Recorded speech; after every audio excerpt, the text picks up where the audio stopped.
গণতন্ত্র পুনরুদ্ধার না হওয়া পর্যন্ত বিএনপি ঘরে ফিরবে না বলে হুঁশিয়ারি দিয়েছেন বিএনপি নেতারা। সিলেটে খালেদা জিয়ার সুস্থতা ও তারেক রহমানের দীর্ঘায়ু কামনায় দোয়া মাহফিলে যোগ দিয়ে এসব কথা বলেন বিএনপি নেতারা। এ সময় নির্বাচন যত দেরি হবে দেশ তত পিছিয়ে যাবে বলে মন্তব্য করেছেন দলটির মহাসচিব মির্জা ফখরুল ইসলাম আলমগীর। ফেব্রুয়ারিতে দেশে নির্বাচন হলে দেশ সঠিক পথে এগিয়ে যাবে বলেও মন্তব্য করেন তিনি। দর্শক, বিএনপির কর্মসূচির আরও তথ্য জানবো আর আমরা আমাদের সাথে যুক্ত হবেন সিলেট থেকে আমাদের সহকর্মী সাকিব আহমেদ মিঠু।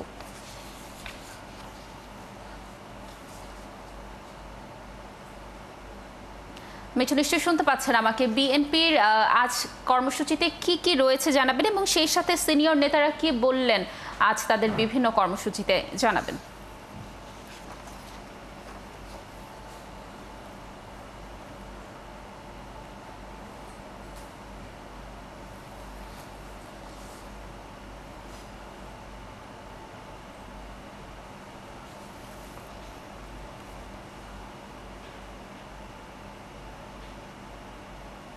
মিঠু, নিশ্চয়ই শুনতে পাচ্ছেন আমাকে। বিএনপির কর্মসূচির ব্যাপারে জানাবেন আমাদেরকে এবং সিনিয়র নেতারা কি বললো আজ সারাদিনের যেসব কর্মসূচি রয়েছে সেগুলোতে।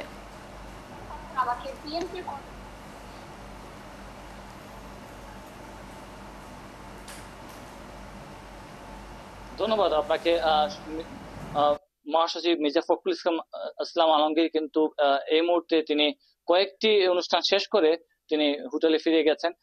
আজকে সকালবেলা হোটেল সানরাইজে একটি সমাবেশ হয়েছে বিএনপি নেতা কর্মীদের নিয়ে। সেখানে সাবেক প্রধানমন্ত্রী বিএনপি চেয়ারপারসন বেগম খালেদা জিয়া এবং ভারপ্রাপ্ত চেয়ারপারসন তারেক রহমানকে সুস্থতার জন্য দোয়া হয়েছে। এখন আমি যেখানে দাঁড়িয়ে আছি স্ট্যাটিস্টিক, সেখানে কিন্তু জুলাই আগস্টে যে শহীদরা হয়েছেন সেই শহীদ পরিবারের সাথে শুভেচ্ছা বিনিময় করেছেন, তাদের সাথে কথা বলেছেন, তাদের জীবনে কি পরিস্থিতি সেটা নিয়েও কিন্তু তিনি আলোচনা করেছেন, তাদেরকে সাহস দিয়েছেন জীবনের জন্য।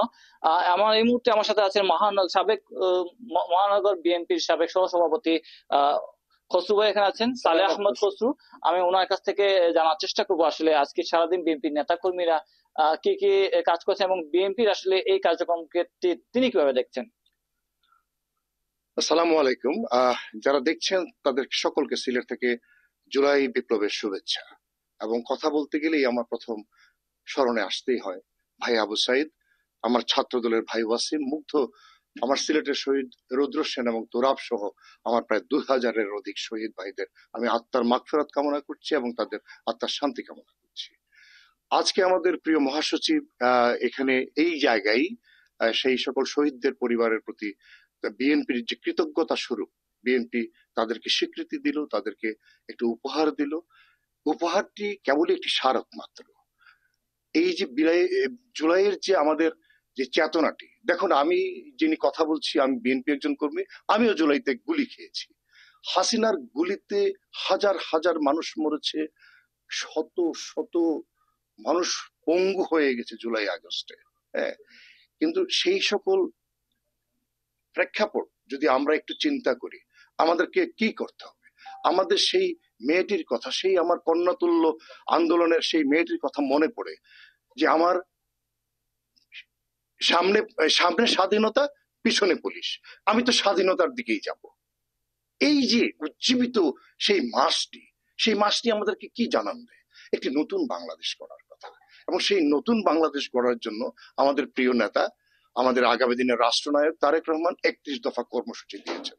সেই কর্মসূচি বিভিন্ন সভা, সেমিনার এবং গ্রামে গঞ্জে বিএনপির যত সংগঠন, যত কমিটিগুলো আছে, বিভিন্ন অঙ্গ সংগঠন আছে, তারা সেই লিফলেট গুলা ছড়িয়ে দিচ্ছে। কারণ একটি কথা সকলকে, নানান সংস্কারের কথা বলা হয়, সংস্কারের জন্য নির্বাচনকে বিলম্বিত করা হচ্ছে।